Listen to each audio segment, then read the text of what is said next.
Arai di mana Huasu dan Bai Guanxing berada menjadi lebih cerah dan lebih cerah. Dan lengan Bai Guanxing yang tersisa semakin mendesak sang bintang.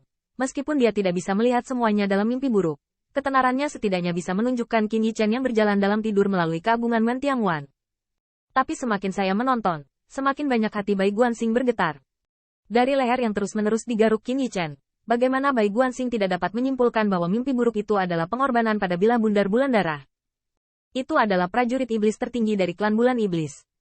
Tidak mungkin bagi Yichen untuk mengalahkan prajurit iblis tertinggi, dan bahkan lebih sulit untuk mengalahkan kaisar iblis Xiao Yuekong. Punggung-punggung Bai Guanxing terasa dingin, dan dia hanya merasa kepala Qin Yichen bisa jatuh kapan saja. Namun, pada saat ini, Qin Yichen gemetar di sekujur tubuh, dan bagian belakang lehernya benar-benar dipotong terbuka oleh pisau bundar. Desir. Ini. Pada saat itu, Bai Guanxing sangat ketakutan hingga bintang-bintang itu hampir terbang menjauh. Pedang bulat bulan darah benar-benar menebas level pertama Qin Yichen. Pada saat itu, kebijaksanaan Bai Guanxing tampaknya tidak dapat diubah. Bagaimanapun, dia tahu kekuatan Demon Yuekong dan Blood Moon Round Blade, dan Qin Yichen juga tahu. Selama Qin Yichen mengetahui kekuatan Yao Yuekong, tidak mungkin untuk mengalahkannya. Kayu. Tanda seru. Tanda seru. Pada saat itu, seluruh Wen Tianguan dipenuhi dengan jeritan kesedihan yang tak terhitung jumlahnya. Yao Yuekong bahkan menyalahkan dirinya sendiri. Meskipun dia tahu bahwa apa yang dilakukan Nihmah tidak ada hubungannya dengan dirinya, luka itu jelas disebabkan oleh senjatanya. Pedang bundar bulan berdarah ditebas, alam Daohua kuat, tidak ada kemungkinan untuk bertahan hidup. Namun, tiba-tiba, Yao Yuekong gemetar karena dia menyadari bahwa level kepala Qin Yichen belum sepenuhnya jatuh. Bagian belakang lehernya hampir robek, terkulai lemah, seolah bisa patah kapan saja. Tidak hanya itu, Qin Yichen bahkan semakin berjongkok saat itu, membuat Putri Wenqing sangat kesakitan. Ketika Mumu menghadapi Raja Dewa, dia berani berdiri di depannya tanpa ragu-ragu.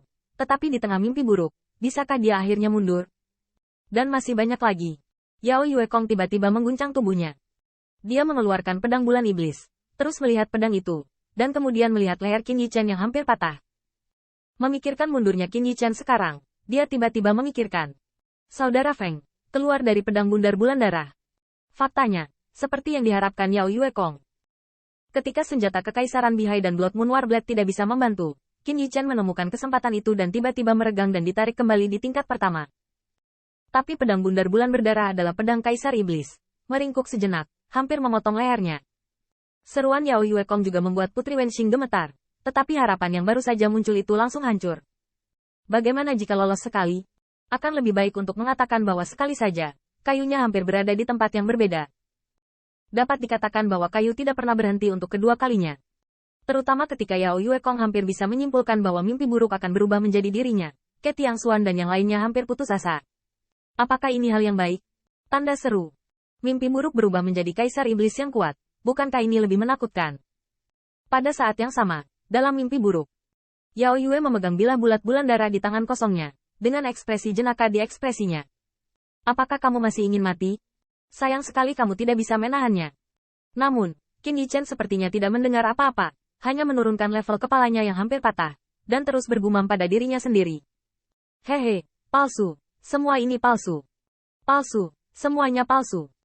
Gumaman lembut ini juga bergema di dalam Wen Tianpas yang sebenarnya. Putri Wenqing menggigit bibirnya dengan erat dan mengangkat kepala Qin Yichen untuk mencegahnya jatuh sebanyak mungkin. Kayunya, palsu, kamu benar, semuanya palsu.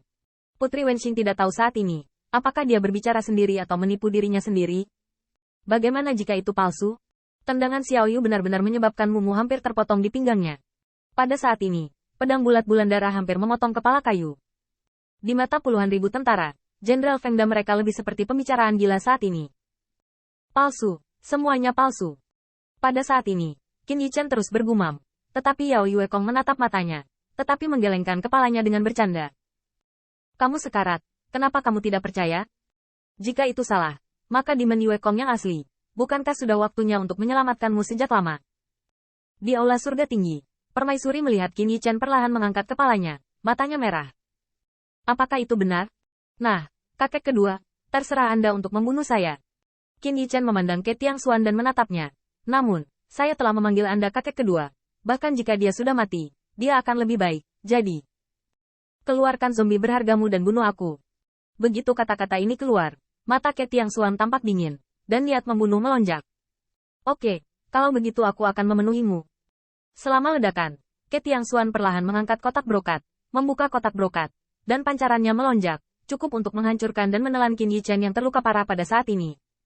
Seringai Ke Tiangxuan berangsur-angsur menjadi ganas lagi pula. Apakah pisau pencuri ini meninggalkan dirinya sendiri? Sudah mengambil inisiatif untuk mati. Namun, pada saat kecemerlangan kotak brokat hendak menelan Qin Yichen, dia dengan marah berteriak dengan marah. Bukan yang ini. Qin Yichen berdiri dengan bangga di langit, mencibir dan menggelengkan kepalanya. Saya ingat kotak brokat ini.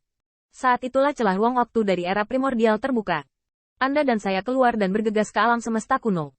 Saat itu, Wei Yuanxiang menunggu raksasa kaisar untuk menyergap, tapi aku melakukan kesalahan. Aku memberimu kotak brokat ini.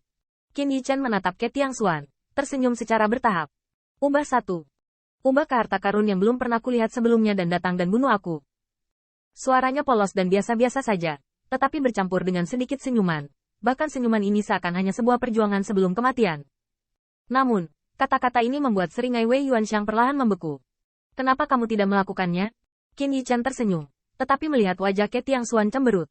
Kenapa aku harus melakukannya? Menantu Yue Kong, bunuh dia. Wajah Yao Yue Kong merosot. Xiao Yu. Xiao Yu mengangguk sedikit, masih berperilaku baik dan bijaksana.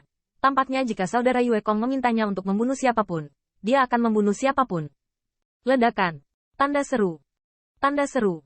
Tendangan lain datang. Tendangan ini cukup untuk menendang level pertama Qin Yichen. Namun, Putri Wenxing hanya melihat Qin Yichen meremas di udara. Lalu dia tersenyum dan berbicara pada dirinya sendiri. Apa kau terkejut? Tendangan Xiao Yu. Aku tidak bisa menghentikannya. Tapi itu diblokir. Kenapa ini? Karena aku bilang, semua ini palsu. Ledakan. Tanda seru. Tanda seru. Dengan pukulan, Xiao Yuyan di depan Qin Yichen menghilang. Xiao Yu menghilang, dan hanya di Men Yue Kong, yang memegang pisau bundar bulan darah di tangannya, sedikit gemetar dengan ekspresi suram. Bagaimana kamu menemukannya? Tanda seru. Qin Yichen tertawa, dan bahkan Putri Wenqing tidak tahu apakah itu ilusi atau semacamnya. Dia hanya merasa bahwa Mumu telah jatuh ke dalam mimpi buruk, dan dia perlahan membuka matanya. Ada terlalu banyak kekurangan. Sejujurnya, sangat memalukan untuk dipermalukan olehmu.